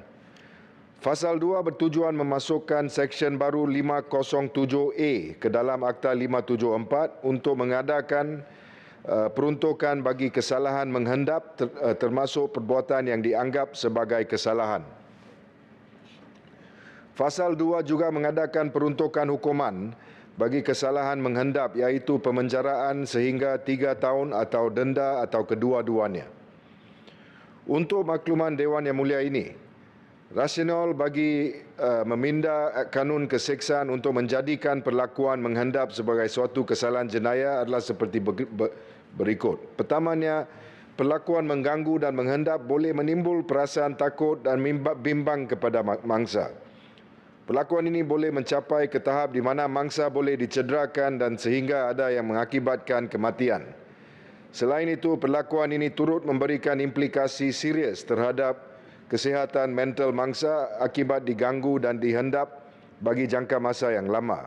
Kedua, hasil tinjauan dengan izin Understanding Malaysians Experiences of Stalking oleh sebuah syarikat penyelidikan iaitu dengan kerjasama bersama WAO mendapati senario perlakuan mengganggu dan menghendap di Malaysia adalah meluas di mana 36% rakyat Malaysia pernah dihendap dan merasa ketakutan, 12% mendapat ancaman dan sebanyak 17% telah mendapat kecederaan. Hasil tinjauan juga mendapati perlakuan mengganggu dan menghendap memberi kesan negatif kepada kehidupan seharian rakyat Malaysia daripada segi aktiviti ekonomi, sosial, rekreasi dan hal ehwal penjagaan kanak-kanak. Manakala sebanyak 69% daripada rakyat Malaysia percaya bahawa perlakuan mengganggu dan menghendap merupakan satu kesalahan. Ketiga, negara-negara luar telah pun mengambil inisiatif lebih awal dalam mewujudkan undang-undang berkaitan perlakuan menghendap ini. Bagi tujuan pindahan ini, rujukan terhadap modal perundangan beberapa buah negara seperti Singapura, United Kingdom dan India telah dilaksanakan dengan tujuan mengenal pasti modal perundangan yang sesuai sebagai penanda aras. Singapura telah memperuntukkan perbuatan mengganggu dan menghendap sebagai satu kesalahan jenayah di bawah dengan izin The Protection from Harassment Act 2014. Negara India pada tahun 2013 pula telah melakukan pindahan ke atas di Indian Penal Code dengan izin dan memasukkan perlakuan menghendap di bawah Seksyen 354D. Manakala United Kingdom telah menggubal undang-undang seperti United Kingdom Protection from Harassment Act pada tahun 1997 dan telah dipindah pada tahun 2012 bagi memasukkan undang-undang berkaitan kesalahan menghendap. Keempat, pindahan kepada Akta 574 ini telah melibatkan dan mengambil kira pandangan setiap lapisan masyarakat melalui beberapa siri libat urus menerusi pelbagai platform terutamanya bersama dengan WAO, termasuklah sesi yang turut melibatkan penyertaan beberapa orang mangsa perlakuan menghendap. Proses ini secara tidak langsung memberi hak kepada setiap individu untuk menyuarakan pandangan terhadap cadangan pindahan ini. Oleh itu, penetapan dasar dan perundangan anti menghendap dalam pindahan ini adalah berdasarkan kepada input dan maklum balas menyeluruh yang diterima daripada semua pihak. Kelima, dimensi kelakuan menghendap pada masa kini semakin mencabar kerana tidak lagi terhad kepada kelakuan secara fizikal tetapi turut melibatkan kelakuan menghendap secara maya melalui media sosial seperti Facebook, Instagram dan sebagainya. Pindahan kepada Akta 574 ini akan turut merangkumi kesalahan menghendap yang dilakukan menerusi platform media sosial dengan matlamat untuk menangani kesalahan menghendap secara menyeluruh. Keenam, selain itu pindahan kepada Akta 574 turut memasukkan perbuatan tracking sebagai salah satu kategori kesalahan menghendap di bawah peruntukan baru ini. Tracking merupakan perbuatan menjejaki seseorang atau mangsa tanpa elemen secara fizikal oleh mana-mana orang dengan menggunakan apa-apa peralatan atau dengan izin device atau apa-apa kaedah lain. Contohnya kamera tersembunyi atau GPS tracker bagi tujuan menghendap dan si pelaku juga tidak berada berdekatan dengan mangsa ketika melakukan perbuatan tersebut. Dengan demikian, kesalahan mengekori dan menjejaki mangsa untuk tujuan menghendap tidak terhad secara fizikal sahaja tetapi diperluaskan dengan turut mengambil kira perbuatan menjejaki dengan menggunakan apa-apa peralatan. Ketujuh, rang undang-undang ini memperkenalkan hukuman penjara dan denda yang lebih berat bagi membendung kemudaratan yang boleh berlaku akibat daripada perlakuan mengganggu dan menghendap ini. Pindahan kepada Akta 57 ini juga antara satu bentuk pencegahan sebelum sesuatu jenayah berlaku kepada mana-mana mangsa yang mungkin telah diganggu dan dihendap beberapa kali atau berbulan-bulan lamanya. Kelapan, perlakuan menghendap adalah sukar untuk dibuktikan sebagai satu kesalahan jenayah di bawah Seksyen 507 Akta 574 yang sedia ada kerana peruntukan tersebut bersifat general ataupun umum. Sehubungan itu, pindahan kepada Akta 574 dengan memasukkan peruntukan baru, iaitu Seksyen 507A, berhubung perlakuan menghendap adalah lebih spesifik dan memudahkan siasatan pihak berkuasa. Tuan Yang Dipertua, berdasarkan rasional yang telah dinyatakan, adalah menjadi hasrat kerajaan agar melalui peruntukan undang-undang yang jelas ini dapat melindungi mangsa dan mampu mengurangkan risiko pelaku bertindak secara lebih agresif atau ganas. Pada masa yang sama dengan wujudnya peruntukan undang-undang ini, dapat membuktikan tindakan proaktif kerajaan untuk mengatasi masalah perlakuan menghendap dan meletakkan kedudukan Malaysia setara dengan negara-negara lain yang telah lama mewujudkan undang-undang berkaitan perlakuan menghendap ini. Dengan ini, Tuan Yang Dipertua, saya mohon mencadangkan. Sekian, terima kasih. Terima kasih kembali kepada Yang Berhormat Timbalan Menteri. Kita perlukan sokongan. Terima kasih Yang Dipertua, saya mohon menyokong. Terima kasih, sokongan diberi. Ahli-ahli yang berhormat, masalah di hadapan majlis kini ialah suatu akta untuk meminda kanun keseksaan dibacakan kali kedua sekarang dan terbuka untuk dibahas. Saya ada senarai yang menunjukkan 8 orang ahli-ahli yang berhormat ingin membahaskannya. Jadi dengan hormat di Pelawa yang berhormat Datuk Kesabadas anak lelaki Achudan Naya. Terima kasih Tan Sri yang di-Pertua beri peluang kepada saya untuk berbahas. Tan Sri yang di-Pertua, dalam berbicara soal perundangan yang melibatkan jenayah mengendap atau yang selalu kita panggil stalking, negara kita agak terbelakang berbanding negara-negara lain luar. Saya mengambil Australia sebagai contoh. Di negara tersebut, undang-undang khusus anti mengendap atau anti-stalking law dengan izin telah mula diwujudkan seawal tahun 1994, iaitu di negeri Queensland. Kebanyakan negeri di Australia mengenakan perintah perlindungan atau restraining order dengan izin terhadap tertuduh yang sekiranya perintah perlindungan tersebut dilanggari atau tidak dipatuhi oleh tertuduh, dia boleh dikenakan tindakan atas kesalahan jenayah. Begitu juga di negara Jepun. Undang-undang khas bagi menangani jenayah mengendap telah mula dikuatkuasakan pada tahun 2000 rentatan daripada kes pembunuhan pelajar berusia 21 tahun bernama Shiori Ino. Di Jepun, menerusi undang-undang kesalahan ringan mengendap disifatkan sebagai satu perbuatan yang mengganggu ketenteraman hidup seseorang. Saya menyambut baik pewujudan peruntukan khas dalam Akta Kanun Keseksaan bagi kesalahan mengendap. Namun begitu, saya berpendapat bahawa rang undang-undang ini seharusnya bersifat definitif dan jelas memandangkan kesalahan mengendap merupakan satu perbuatan yang sukar untuk ditafsirkan sebagai kesalahan jenayah dan dari perspektif umum. Pernah saya dengar ada beberapa orang selebriti tempatan yang pernah diekori oleh peminat mereka sehingga ke rumah.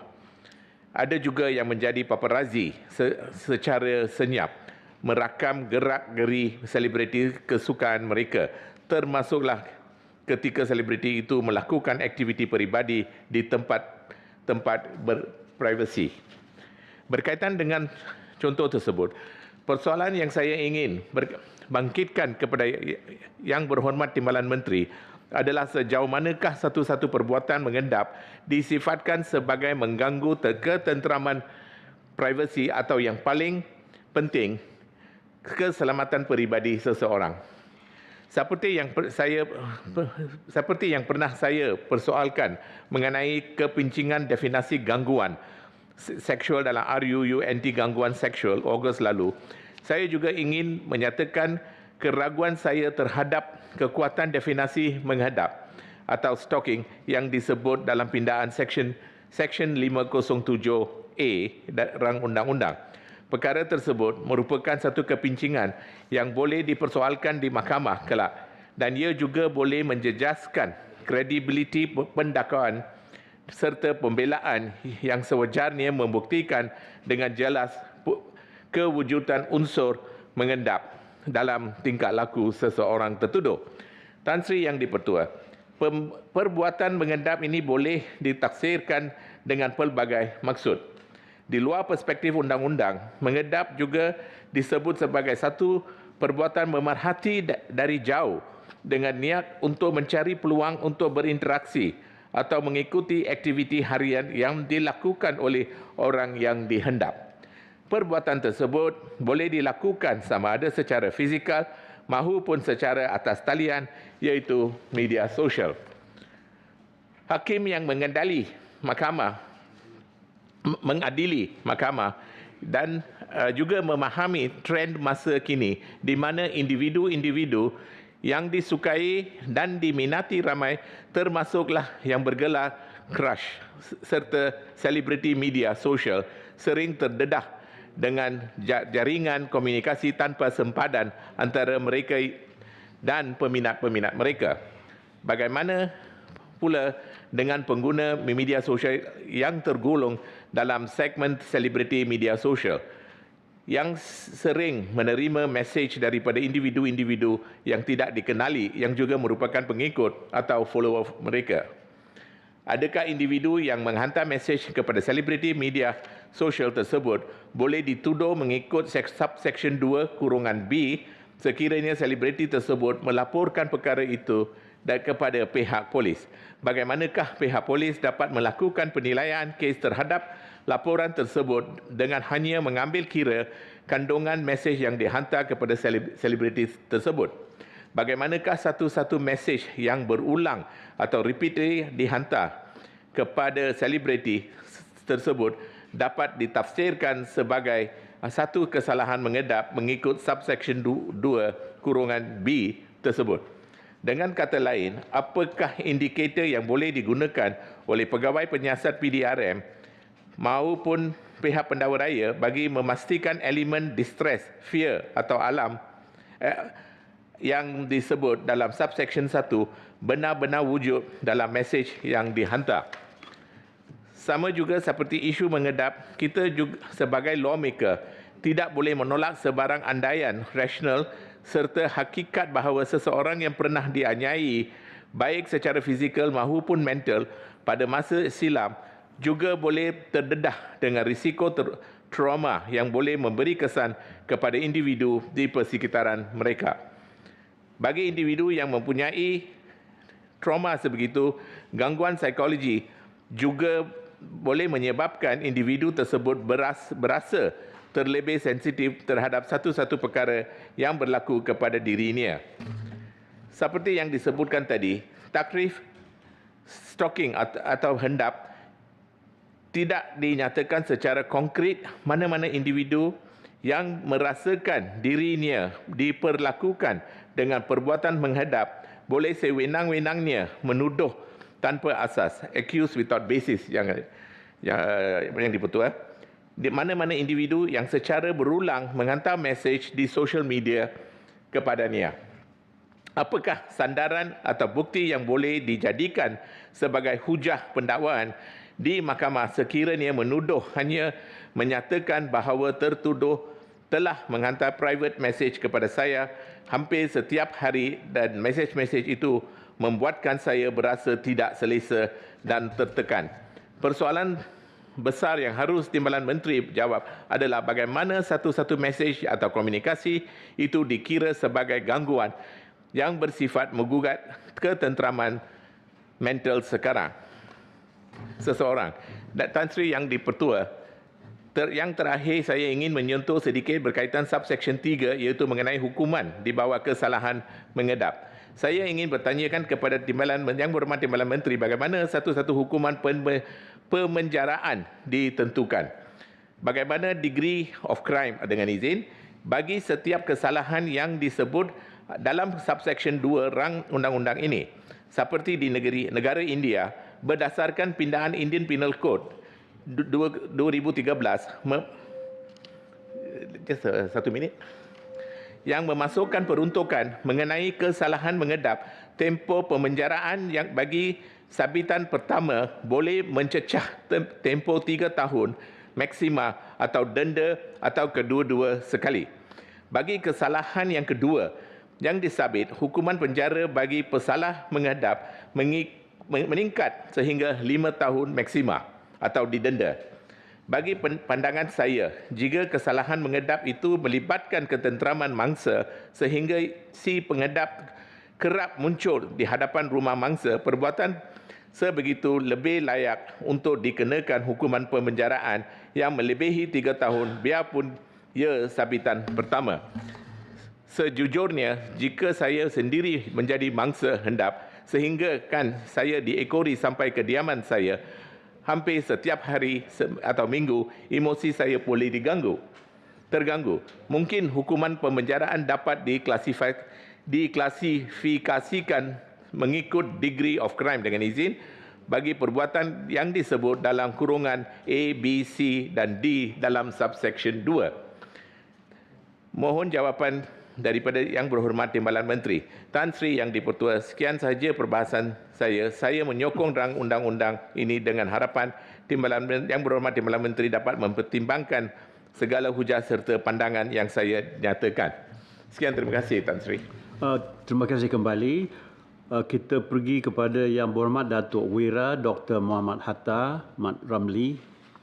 Terima kasih Datuk Seri Tan Sri Yang Dipertua. Saya ingin turut sama berbahas dalam rang undang-undang yang ada di depan kita ini, yang mana memasukkan beberapa bahagian untuk membolehkan stalking ataupun mengendap ini menjadi suatu jenayah apabila ianya memberikan kesan terhadap orang yang dihendap, ya, sehingga menimbulkan ketakutan, kecederaan, emosi dan sebagainya. Tan Sri Yang Dipertua, kita lihat pada hari ini dengan teknologi yang sedia ada, kita membuat posting-posting di dalam internet, Facebook ke sebagainya. Lepas itu kita minta orang komen, minta orang like, minta orang apa satu lagi share, ya. Jadi bila orang sudah berminat dengan posting tersebut dan orangnya, maka dia akan keraplah. Dia akan kerap bagi komen, dia akan kerap share dan kalau boleh dia akan minta nak jumpa dan sebagainya. Dan berterusan. Dan tak ada siapa yang boleh hentikan dia dalam situ melainkan diblok oleh penama sedemikian. Jadi perkara macam ini berlaku kerana teknologi dan cara hidup kita sudah berbeza. Kemudian selebriti. Selebriti ini kalau dia tidak di-celebrate, tidak diraikan, tidak diangkat di lambung, tak jadilah selebriti. Jadi bila orang minat pada dia, artinya dia nak rapat dengan orang tu, nak kenalkan, nak bergambar dengan dia. Hari-hari nak bergambar, apa salahnya pada dia? Tetapi kepada orang yang nak jadi selebriti ini, dia sudah menjadi satu bahagian harassment atau kacau ganggu yang perlu ditahan dan diambil tindakan. Jadi seperti yang disebut oleh Senator Jeddas tadi, ianya memerlukan satu penelitian di pihak pendakwaan kalau nak jadikan ianya suatu jenayah. Kalau dia menggunakan kamera berterusan, paparazzi pun menggunakan keadaan sedemikian. Kalau paparazzi boleh buat, maka dia kata dia juga boleh buat, mengikut selebriti itu di mana-mana, sampai di rumah pasang kamera kekal kerana dia nak ambil gambar, ya, kerana dia selebriti. Tetapi bagi si mangsa, dianya menjadi satu keadaan yang menyulitkan kehidupan dia. Jadi maksud di sini Tan Sri ialah ianya memerlukan penelitian sungguh-sungguh, kerana kita tidak mahu oleh kerana kita digalakkan untuk stalking within inverted commas dengan izin, kita pula jadi mangsa, ya. Jadi di sini hukuman yang dikenakan itu agak berat, ya, pemenjaraan 2 tahun dan sebagainya. Jadi kita nak pastikan kalau kes itu benar-benar sahih, real, ya, yang itu boleh menyebabkan emosi yang berat, sampaikan memerlukan rawatan perubatan, tak boleh keluar rumah, ya, fobia yang melampau. Yang ini mungkin kita boleh kategorikan sebagai suatu kerja jenayah yang mesti diambil tindakan. Dan untuk ini kita perlu memastikan bahawa tindakan-tindakan untuk menjauhkan, menjarakkan ataupun menghalang yang dituduh ini daripada rapat dan berterusan mengendap mesti dikuatkuasakan. Dan saya yakin di dalam rang undang-undang seterusnya perkara ini akan disentuh dan dimasukkan sebagai usaha untuk tindakan diambil terhadap pengendap-pengendap ini. Dan Sri Pengerusi, ada juga setengah pihak penguatkuasa kerja dia mengendap, ya, dia mengendap. Pihak kuasa agama misalnya dalam melaksanakan tanggungjawabnya untuk memerhatikan jenayah-jenayah syar'i, ya, daripada berlaku, ya, kena mengendap, ya. Jadi kita tidak mahu pula orang yang diendap ini kerana telah melanggar undang-undang ataupun ialah undang-undang syarak ini menuduh bahawa mereka diendap dan membuat laporan, ya. Susah juga penguatkuasa kita nak melaksanakan tanggungjawab ini bagi mencegah kemungkaran ini daripada berleluasa. Jadi sekali lagi saya mengharapkan pihak menteri memberikan penjelasan, ya, pengecualian yang boleh diberikan kepada pengendap-pengendap rasmi, ya. Kerana tanggungjawab mereka itu juga memerlukan mereka spying, ya, dengan izin ke atas orang-orang tertentu. Dan teknologi pemakaian closed circuit TV ini, Tan Sri, adalah suatu kebiasaan hari ini. Kos pun tidak tinggi. Jadi kawasan rumah kita ada sebahagiannya di tempat-tempat yang terbuka. Tetapi kesalahan berlaku kalau orang memasang kamera ini di tempat-tempat yang tertutup, yang sepatutnya ada kebebasan bergerak bagi mana-mana orang. Jadi adakah ini juga termasuk di dalam di dalam tarifan mengendap yang dimaksudkan di dalam rang undang-undang ini? Apapun, Tan Sri, saya rasa pengenalan undang-undang ini dapat melengkapkan kanun jenayah kita ini lengkap dengan isu-isu yang semasa, dan kita tidak harus apologetik lah kerana kita lambat membuatnya, kerana teknologi berubah. Dulu benda ini tidak berlaku kerana suasana berbeza. Jadi hari ini kita nak melengkapkannya dan kita akan mempunyai advantage pula, ya, kalau kita buat sekarang ni. Dulu Yang Berhormat Dr. Hatta, orang ngendap fizikal. Sekarang pakai remote control, pengawasan dari jauh. Jadi perkembangan itu kita fahamlah. Itulah dianya. Jadi semasa yang lebih pada saya lah, Tan Sri, pengendapan fizikal ni rasanya lebih bahaya. Kerana kita nampak orang tu mengendap, ya. Jadi fearful, ya. Kalau kita orang lelaki pun dia endap gitu, kerana kita ni kat orang politik contohnya, kalau dia endap risau juga, ya. Salam dengan orang nak tengok, ada envelope juga, susah juga, ya. Jadi sepatutnya undang-undang ni ada daripada dulu, tetapi sekarang ni lagilah diperlukan kerana cara mengendap ni sudah canggih. Dan Tan Sri pun tahu, ya, kamera-kamera yang digunakan untuk mengendap ni very high resolution, Tan Sri. Nampak jelas, ya, daripada jauh boleh kenal, boleh nampak senyum orang tu, nampak pandangan jelingan mata. Jadi perkara-perkara ini saya rasa adalah sesuatu yang lively dari segi pembentukan atau pembuatan undang-undang. Jadi saya jangka undang-undang ini akan sentiasa berubah dari semasa ke semasa. Boleh jelas sikit, silakan. Doktor. Yang Berhormat Tan Sri, dalam perkembangan yang ada sekarang, sebenarnya apakah benar mengendap fizikal tu lebih berbahaya daripada mengendap media? Sebab mengendap media ni lebih canggih dan orang boleh dapat seluruh episod, yang sebahagian besarnya ahli politik jatuh kerana program ini. Minta komen, Doktor. Ya, saya tadi mengulas apa yang diberi pandangan oleh Tan Sri yang dibetul. Kalau mengendap fizikal tu, kita memang nampak dia. Jadi bila kita nampak hari-hari, nampak depan rumah kita, tentulah kita akan khawatir, ya, kita buat laporan. Tetapi yang ini kita tidak nampak, tetapi lebih berkesan seperti yang Senator Cikgu Husin sebut tadi, memang lebih bahaya lagi. Jadi pengajaran bagi kita, orang kita ni juga selebriti dalam in our sense lah, own sense, ya. Harus berhati-hatilah. Jangan buka diri kita kepada peluang-peluang untuk diendap dengan secara yang negatif. Kalau orang nak endap, nak tengok prestasi kita dalam kerja, itu mengendap juga tu, tapi mengendap yang bagus dan mendapat laporan yang baik oleh bos-bos kita. Tak apalah kalau bos kita nak mengendap, ya. Tapi kalau negatif, silap sikit, silap cakap, ya, kita akan nanya itu mungkin salah kita sendiri. Jadi Tan Sri, saya mohon menyokong rang undang-undang ini. Terima kasih. Baiklah. Yang Berhormat Datuk Seri Hajah Zurainah Musa. Assalamualaikum warahmatullahi wabarakatuh. Terima kasih Tan Sri